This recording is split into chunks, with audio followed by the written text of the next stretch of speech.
2-2500 वर्ष पहले की बात है। यूनान में एक बादशाह राज्य करता था। उसका नाम सिकंदर था। वह बड़ा वीर और प्रतापी था। उसके गुरु का नाम अरस्तु था। एक बार सिकंदर के मन में सारे संसार को जीतकर उस पर राज्य करने की इच्छा पैदा हुई। वह बहुत बड़ी सेना लेकर संसार को जीतने के लिए यूनान से चल पड़ा। सिकंदर ईरान, मिस्र, तुर्की, काबुल आदि देशों को जीतता हुआ भारतवर्ष पहुंचा।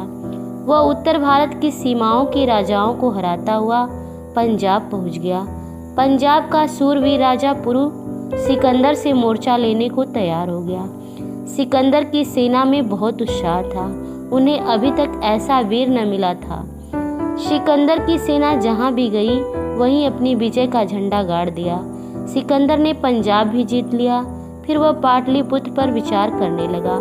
अब यह पटना कहलाता है। एक दिन सिकंदर ने सुना कि रावी के तट पर एक बहुत बड़े महात्मा रहते हैं। सिकंदर बहुत पहले से भारतवर्ष के साधुओं और महात्माओं की अनोखी कहानियां सुनता आ रहा था। सिकंदर के मन में उन महात्मा के दर्शन की अभिलाषा जाग उठी। उसने अपने कुछ सैनिकों को आदेश दिया, जाओ उन महात्मा को बुला कर लाओ।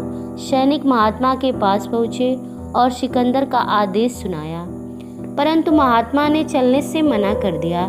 सैनिकों ने बार बार महात्मा से प्रार्थना की कि वे रथ पर चढ़कर सिकंदर के पास चलने की कृपा करें, परंतु महात्मा ने हर बार यही उत्तर दिया कि मैं ईश्वर का सेवक हूँ, अपनी कुटिया को छोड़कर और कहीं नहीं जाता।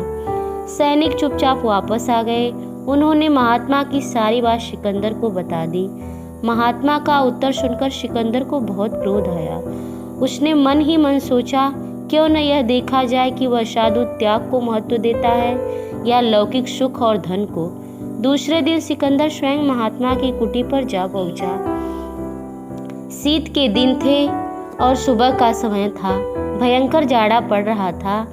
महात्मा जी अपनी कुटिया के बाहर ध्यान मग्न थे। उनकी कमर में एक लंगोटी थी। इसके अतिरिक्त शरीर पर कुछ भी नहीं था। शीत की जो लहर सबको कपा दे रही थी, उसका मानो महात्मा के शरीर पर कुछ प्रभाव ही नहीं पड़ रहा था। सिकंदर ने बड़े आश्चर्य के साथ महात्मा को देखा, पर महात्मा जी ध्यान में मग्न थे। उनके मुखमंडल पर अपूर्व शांति और आभा थी।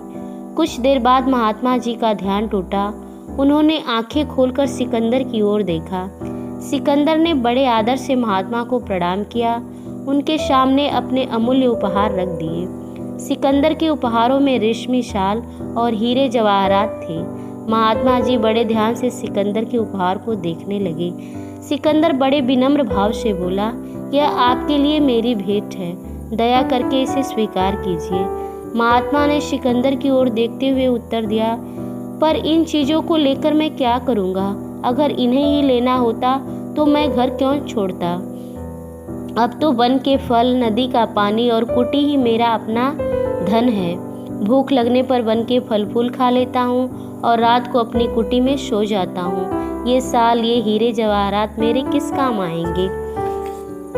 सिकंदर महात्मा के त्याग की परीक्षा लेने आया था। वह बोल उठा, बड़ी जोरों की सर्दी पड़ रही है, पर आपके शरीर पे तो एक भी कपड़ा नहीं है। ये वस्त्र आपको सर्दी से बचाएंगे।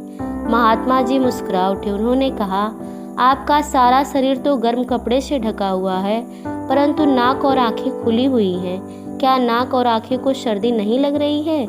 सिकंदर मौन रहा। महात्मा जी पुनः बोल उठे, नाक और आंखों को भी सर्दी लग रही है, पर उन्हें सर्दी सहने का अभ्यास हो गया है। यही हाल मेरा है, मुझे सर्दी और गर्मी सहने का अभ्यास हो गया है। सिकंदर महात्मा जी के चरणों के पास बैठ गया। महात्मा जी के तप और त्याग की सराहना करते हुए बोला, मैंने बहुत देशों पर विजय प्राप्त की है, मेरे पास बहुत धन और वैभव है, पर फिर भी मुझे शांति नहीं मिलती। दया करके बताइए कि मुझे शांति कैसे मिलेगी? महात्मा ने कहा, राजन, तुम्हारे मन में दूसरों को हराने की लालसा है। तुमने खून की नदियां बहाई है, फिर तुम्हें शांति किस प्रकार मिल सकती है? सिकंदर मंत्रमुग्ध सा महात्मा की ओर देखता रहा। फिर बोला, महात्मन, तो अब शांति का क्या उपाय है? महात्मा ने कहा, कुछ समय बाद आप संसार से चले जाएंगे, अतः लड़ाई झगड़े को छोड़ ईश्वर में अपना मन लगाएं। सिकंदर महात्मा की बात सुनकर युद्ध का विचार त्याग यूनान लौट पड़ा।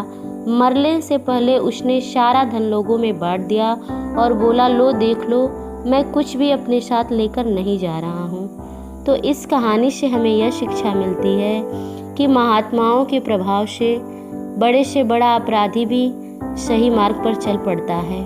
कहानी अच्छी लगी हो तो वीडियो को लाइक, शेयर और चैनल को सब्सक्राइब करें। मिलते हैं अगली कहानी के साथ, तब तक के लिए धन्यवाद।